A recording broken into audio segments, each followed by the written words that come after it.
खूब ख्याल रखती, उन लोगों तक खाना पहुंचाती, उनके बच्चों की देखभाल करती। हे भगवान, फिर से यह कोरोना नाम का राक्षस जाग गया। इस बार तो ड्रैगन के मुंह से मौत बरस रही है। सही बोल रही है माँ जी। मुझे तो अब शर्म ही आती है कि मैं चाइना से हूँ। न जाने क्या क्या खाती हैं, कैसी कैसी बीमारी फैलाती हैं। अरे बहू, लेकिन वहीं से तो तू भी आई है ना मेरी लाडो। तू तो अंडा भी नहीं खाती। माँ जी, अच्छा खासा सब ठीक हो गया था, लेकिन पता नहीं कैसे ये फिर निकल कर आ गया। काश चाइना वालों को थोड़ी सी और अकल होती तो आज हम लोगों से अपने यूं जुदा ना हो रहे होते। कोरोना की नई लहर से देश में हो रही मौतों और घर में बंद रहने के कारण हमारी चाइनीज बहू बहुत दुखी होती है। उसे लगता है कि भारत में जो कुछ भी हो रहा है वो उसी के कारण हो रहा है। अब हमारी चाइनीज बहू परेशान सी रहने लगी। अरे क्या बात है मेरी चाइनीज गुड़िया, आज तू एक्सरसाइज नहीं करेगी? अरे ना तो तूने जूस पिया है। क्या हो गया लाडो? कुछ नहीं मम्मी जी, बस अच्छा नहीं लग रहा।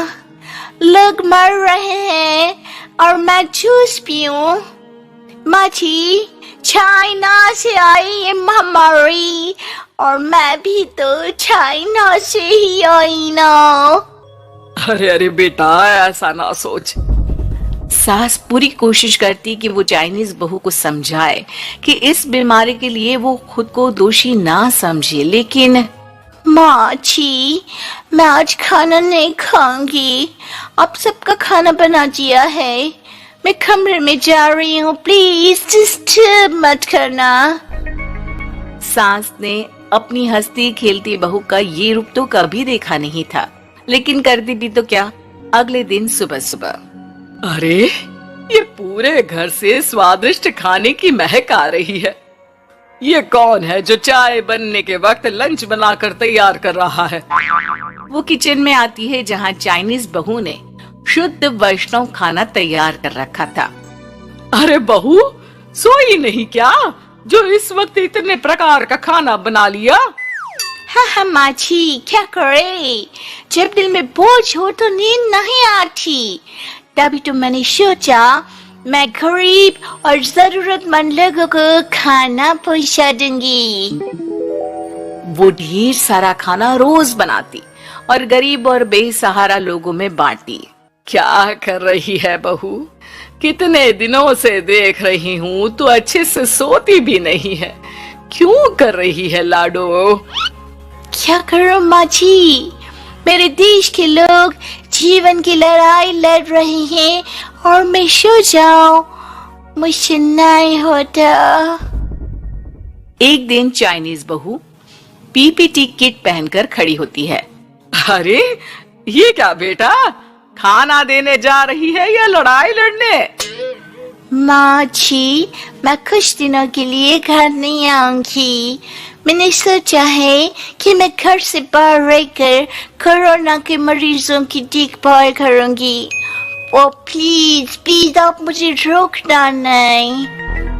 नहीं नहीं बहू, ये तो तूने बहुत ही नेक काम सोचा है। बस बेटा तू अपना ख्याल रखना। बहू वहां से चली जाती है, लेकिन सास की रोज फोन पर बहू से बात होती। घर पर क्या है माँ, क्यों भेज दिया तूने उसे? बाहर कितना खतरा है, उसे कुछ हो गया तो? अरे बिल्कुल चिंता ना कर, उसने सारे नियम कायदे को फॉलो किया है। अरे वो बिल्कुल ठीक रहेगी। और अगर मैं उसे मना कर देती ना तो उसकी अंतरात्मा उसे सोने नहीं देती। तू तो सारा दिन घर से ऑफिस का काम करता, लेकिन मैंने देखा है उसे कितना परेशान रहती थी कुछ दिनों से। हाँ वो भी है। उधर चाइनीज बहू लोगों का खूब ख्याल रखती, उन लोगों तक खाना पहुंचाती, उनके बच्चों की देखभाल करती। एक दिन बहू अपनी सोशल साइट देख रही थी तो उसे दिखता है कि एक आदमी ने बच्चों की देखभाल के लिए पोस्ट डाली है। बहू उसे फोन करती है। मैं आपकी कोई मदद कर सकती हूँ, प्लीज बताओ। दूसरी तरफ से आवाज आती है। मैं और मेरी बीवी दोनों ही कोरोना से पीड़ित हैं। हम लोगों के बच्चों को देखने के लिए कोई नहीं है। प्लीज हमारी मदद करो। हाँ हाँ बिल्कुल, आप परेशान ना हो, मैं आ रही हूँ। मुझे आपका एड्रेस बताओ। वो आदमी बहू को पता लिखवाता है। वहाँ वो पहुँच जाती है। ओह, ये किसे बुला लिया आपने? ये तो चाइनीज है। इसी के कारण तो हम लोगों का देश इस परेशानी से जूझ रहा है। अरे पर ये तो हिंदी में बात कर रही थी। तभी बीवी की ऑक्सीजन लेवल गिरने लगती है। ये क्या हो रहा है? आप टेंशन क्यों ले रहे हैं? जल्दी से इन्हें अस्पताल लेकर जाइए। रुकिए, मैं आपको एक अस्पताल में बेड भी दिला देती हूँ। वो मेरे अंकल का अस्पताल है। चाइनीज बहू फोन पर बात करके उन लोगों को बेड दिलाती है, जहाँ पति की भी तबीयत खराब हो जाती है और दोनों को बेड दिलाकर बहू घर में बच्चों की पूरी देखभाल करती है। सास का बहू पर फोन आता है। अरे मेरी चाइनीज गुड़िया, कैसी है रे तू? अरे माँ, पीछे की गली में ही हूँ मैं। वो खालिया लोग है ना, उन दोनों हस्बैंड वाइफ को कोरोना हो गया था। मैंने उन लोगों को श्रीवास्तव अंकल के अस्पताल में भर्ती करवा दिया है और अब मैंने मार्ची उन दोनों बच्चों का ख्याल रख रही हूँ। अरे जीती रे बेटा, कोई जरूरत हो तो बता देना। नहीं माँ जी, सब कंट्रोल में है। बस इन बच्चों के माँ बाप ठीक होकर घर आ जाए। अच्छा माँ, इन लोगों के घर का फोन बज रहा है, मैं आपको थोड़ी देर बाद कॉल करती हूँ। लैंडलाइन में घर के मालिक का फोन था। हम लोगों की जिंदगी का कोई भरोसा नहीं है। यहाँ इलाज महंगा है और हम लोगों के पास पैसे नहीं है। जितना इलाज हो सकेगा उतना ही होगा। हमारे बाद प्लीज आप हमारे बच्चों को संभाल लेना। नहीं, ऐसे मत बोलिए, मैं अस्पताल वालों से बात करती हूँ।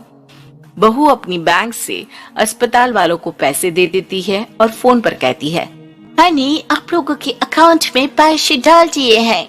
इन दोनों का अच्छे से इलाज होना चाहिए। पैसे की जरूरत होगी तो मैं और डाल दूंगी। सारा दिन बहू कोरोना पेशेंट के बच्चों को देखती, रात में ढेर सारा खाना पैक करके जरूरतमंदों में बांटती। सोशल साइट्स के जरिए भी वो लोगों से जुड़कर उनकी मदद करती। फिर एक दिन घर का मालिक और उसकी बीवी ठीक होकर घर आ जाते हैं। आपका बहुत बहुत शुक्रिया, मैं आपकी पाई पाई लौटा दूंगा।